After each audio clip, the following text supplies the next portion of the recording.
That is, that is a hell of a long time to be walking around this earth. I was married to my Eleanor for 54 years. 54 damn years. Before the cancer finally took her. And you know, people come to me, young men mostly, sometimes older guys, who look like they haven't slept in a week. And they ask me the same thing. They whisper it, like it's a dirty secret. They say, Frank, how do I know? How do I know if she's the one? How do I know if I'm wasting my life? And I look at them, and I see the terror. You are terrified.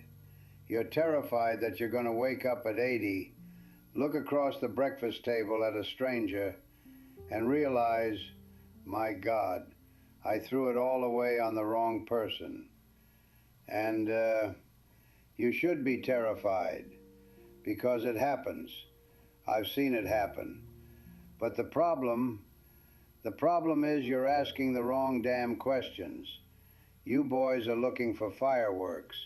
You want the butterflies. Let me tell you something about fireworks.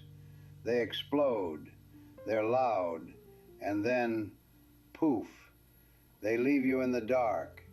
It's bullshit, all of it. Real love, the kind that gets you to 92, it isn't a firework, it's a fireplace. It keeps you warm when the furnace breaks. So, if you are sitting there right now, wondering if you made a mistake, I'm going to give it to you straight. No BS. I've got 4 tests, and if your partner fails these, well, you've got a hell of a hard decision to make.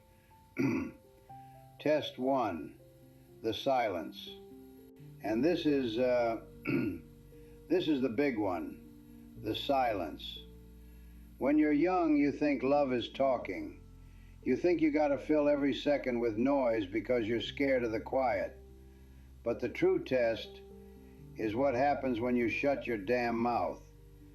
Can you sit in a room with her for 2 hours, driving in a car, just reading a book, and say absolutely nothing? I want you to really picture it. You're in the car. Radio is off. Does that silence feel peaceful, like a warm blanket, or does it feel heavy? Do you feel anxious, like you gotta perform? Like if you stop talking, she's gonna get bored and realize she doesn't like you. If the silence feels like pressure, son, you are with the wrong person. That ain't a partner, that's a guest. And you cannot host a guest for 50 years. It'll kill you. With Eleanor, we could sit on the porch for 3 hours, watching the rain. Never said a word, and I never felt closer to her. If you can't be alone together, run. Test 2, the foxhole. I call this the foxhole test because life ain't a vacation. You see all these people on Instagram with the margaritas and the sunsets. That ain't real life.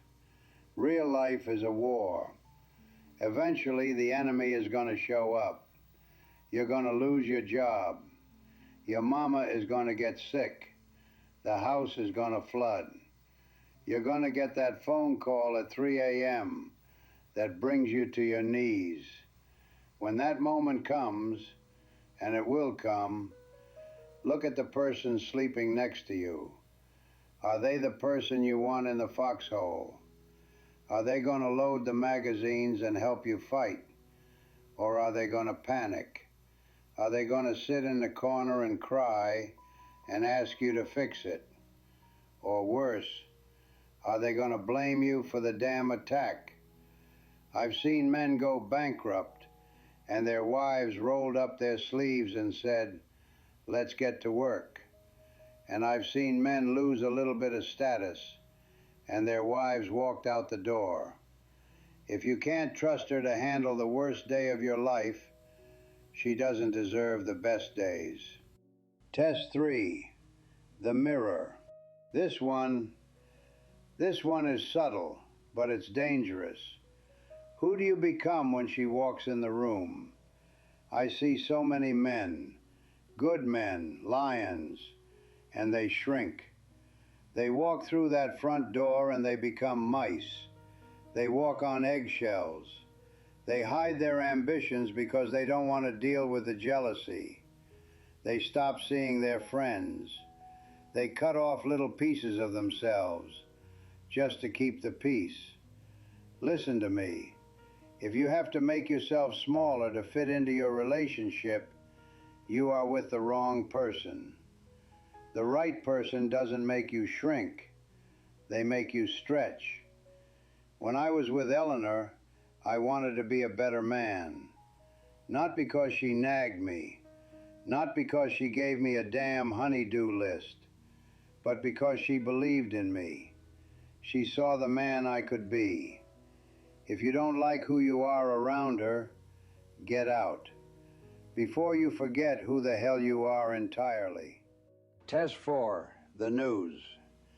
And finally, let's call this the news test. When something good happens, you get the promotion, you find $20. Who is the first person you want to tell? If it ain't her, you're already gone. You just haven't admitted it yet. But here is the darker part. When you do tell her, watch your eyes. Does she light up? Does she celebrate? Or do you see a little shadow, a little jealousy? Oh, must be nice for you. I have seen marriages rot, just rot, because one partner secretly hated the other's success. That ain't a partnership, that's a rivalry. If you feel like you have to hide your wins to protect her feelings, that is a cancer, and it will kill the love eventually. The conclusion. Look, I miss my wife. God, I miss her. The house it's too damn quiet now. But I don't regret a single minute, not one. Because I knew because the silence was peaceful. I knew because when the war came, she was right there in the mud with me. You get one life, son, just one. You don't have time to be polite. You don't have time to make it work with someone who is wrong for you just because you're scared of being single. Being single at 30, yeah, it's scary. But being married to the wrong person at 50, that's a tragedy. At 90, that's a prison sentence. So, look at the person across the table. Ask the questions. And if the answer is no, then you need to find the courage to walk away. Find the fireplace. Now, look, before you go doing anything drastic, I ain't a shrink. I ain't a relationship expert with a fancy degree on the wall. I'm just an old man sitting in a chair who's seen a lot of people die with regret. You gotta make your own damn decisions. I can't live your life for you, and I can't sign your divorce papers. You have to look in the mirror and decide what you can live with. But I hope you choose happiness. I really do. I'm tired now. Go home, look at your life, and tell yourself